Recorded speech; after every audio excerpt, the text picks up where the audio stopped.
शहरामध्ये 6.5 कोटी लोक हे 40,000 गावांमध्ये राहतात आणि तेवढेच 6.5 कोटी लोक फलटणसारख्या 400 शहरांमध्ये राहतात.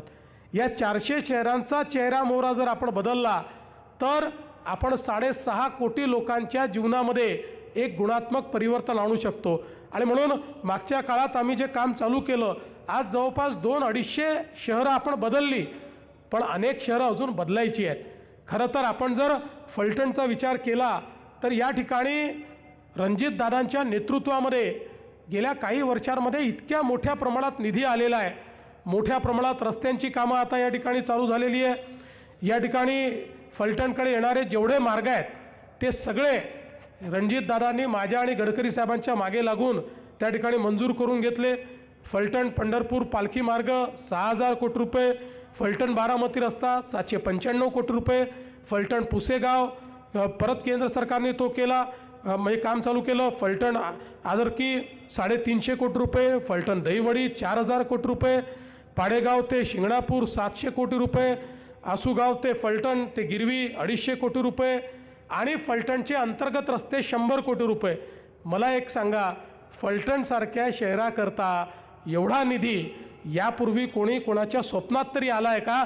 जेवढा निधी आज खऱ्या अर्थानं रणजितदादांच्या प्रयत्नातून, आणि हा कागदावरचा नाही आहे, ही सगळी कामं या ठिकाणी आपल्याला दिसत आहेत. वारकरी भवन असेल, प्रशासकीय भवनाचं काम चाललेलं आहे, महसूल भवनाचं काम चाललेलं आहे. या ठिकाणी 2 पोलीस स्टेशन्स उभे राहिले आहेत. आमच्या पोलिसांकरता उत्तम क्वार्टर आपण त्या ठिकाणी उभे केलेले आहेत. अतिरिक्त सत्र न्यायालय सुरू केलेलं आहे. दिवाणी न्यायालयसुद्धा आपण त्या ठिकाणी मंजूर केलं आहे.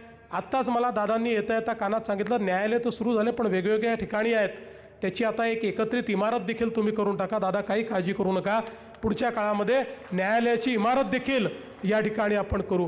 आणि एवढंच नाही तर नाईक बोंबवाडीमध्ये आपण त्या ठिकाणी दादांच्याच प्रयत्नातनं MIDC तयार केली. पण नुसती MIDC तयार करून फायदा होत नाही, त्या ठिकाणी उद्योगही आला पाहिजे. मी तुम्हाला आज सांगत नाही, पण मी मागच्या वेळेस तुम्हाला शब्द देऊन गेलो. त्यानंतर जवळपास 7-8 मोठ्या उद्योजकांची माझी बोलणी चालली आहे आणि मी तुम्हाला दिलेला शब्द आहे दादा, लक्षात ठेवा, त्या ठिकाणी उद्योग आणल्याशिवाय मी शांत बसणार नाही. आपल्या सगळ्या लोकांच्या हाताला जे काम आहे ते मिळालं पाहिजे, या दृष्टीनं निश्चितपणे त्या ठिकाणी उद्योग देखील आणण्याचं काम करू. एक शहर म्हणून ज्या ज्या गोष्टी केल्या पाहिजेत त्या सगळ्या दादांनी या ठिकाणी मंजूर करून घेतल्या. क्रीडांगण असेल, जलतरण तलाव असेल, आधुनिक जिम असेल, अभ्यासिका असेल, नानानाईक पार्क असेल, तारांगण असेल, नाट्यगृह असेल, या सगळ्या गोष्टी वेगवेगळ्या स्तरांवर त्याची मंजुरी ही दादांनी आणि आपल्या आमदार साहेबांनी मिळवली.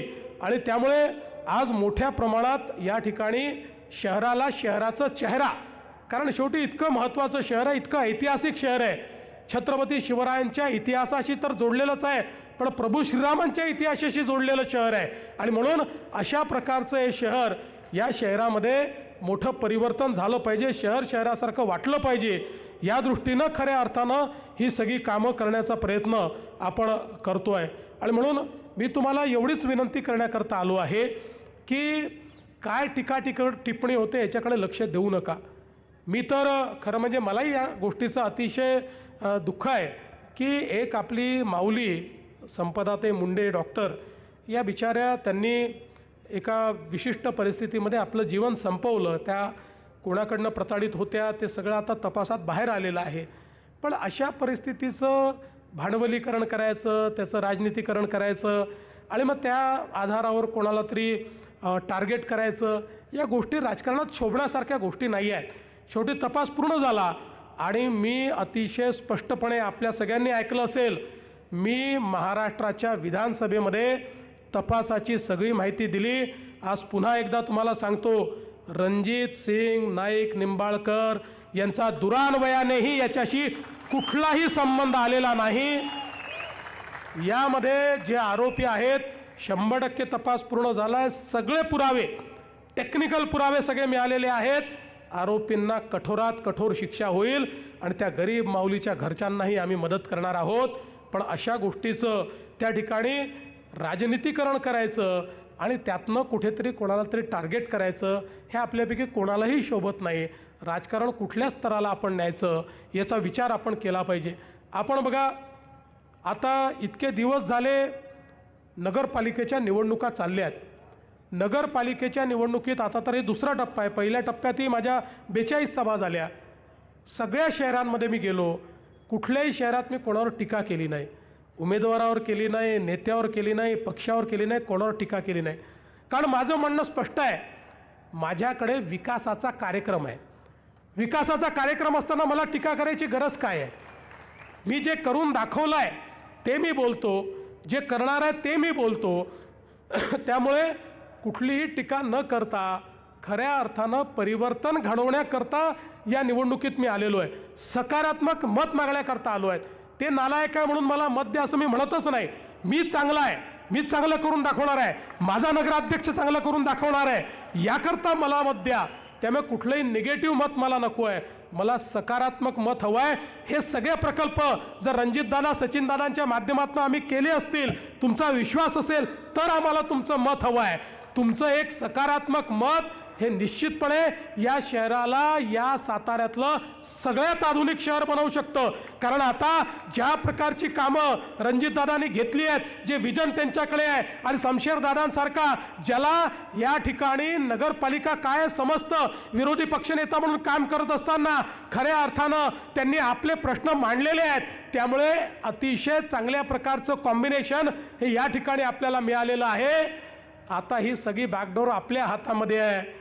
मी काहीच बोलणार नाही. आपल्याला एवढीच विनंती करणार आहे, 20 तारखेला निवडणुका आहेत, 2 दिवस हातामध्ये आहेत. या 2 दिवसात पुन्हा चिखलफेक होईल, त्याची काही चिंता करू नका. कुठल्याच चिखलाने कमळाला फरक पडत नाही. चिखलामध्ये डौलानं उभं राहतं ते कमळ. त्याच्यामुळे 20 तारखेला तुम्हाला माझी विनंती आहे, सकाळी मतदानाला जा. कुठेही इकडे तिकडे पाहू नका.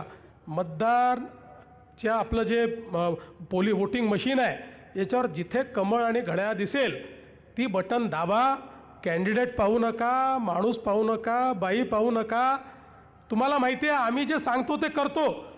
आपण बघा, ज्यावेळेस आपल्या आशीर्वादानं एक प्रचंड मोठा विजय आम्हाला मिळाला, आणि हा विजय मिळाल्यानंतर 232 जागा निवडून आल्या, ऐतिहासिक न भूतो. लगेच लोक म्हणायला लागले, आता या भाजपवाल्यांना, महायुतीवाल्यांना इतक्या जागा मिळाल्या, आता हे पहिले लाडकी बहीण योजना बंद करणार. आता 1 वर्ष झालं बहिणींनो, झाली का बंद? जोपर्यंत तुमचा देवा भाऊ आहे तोपर्यंत ही योजना बंद होणार नाही. पण माझं शमशेरदादांना एक विनंती आहे, दादा तुम्हाला ही जनता निवडून तर देणारच आहे, पण आता माझ्या लाडक्या बहिणींना केवळ लाडकी बहीण ठेवू नका, त्यांना लखपती दीदी करा. आता मोदीजींनी लखपती दीदीचा कार्यक्रम केला आहे, आणि गेल्या 1.5 वर्षामध्ये 50 लाख लखपती दीदी महाराष्ट्रात तयार झाल्या आहेत. अजून 50 लाख आता करायचे आहेत. 1 कोटींनी आम्ही थांबणार नाही, त्याच्या पुढे जाणार आहोत. आता दादा तुमच्यावर आहे की या 1 कोटी लखपती दीदीमध्ये माझ्या फलटणच्या किती बहिणींना तुम्ही आणणार, ही जबाबदारी या ठिकाणी तुमच्यावर देऊन जातो. आणि आपल्या सगळ्यांना विनंती करतो, 20 तारखेला तुम्ही कमळाचं आणि घड्याळाचं बटन दाबा. 20 तारखेला आमची काळजी तुम्ही घ्या, पुढचे 5 वर्ष तुमची काळजी घेण्याची हमी मी घेतो. एवढंच बोलून माझे 2 शब्द संपवतो. धन्यवाद. जय हिंद, जय महाराष्ट्र. धन्यवाद. लोकशाही मराठी ऐका, पहा, जागरूक रहा.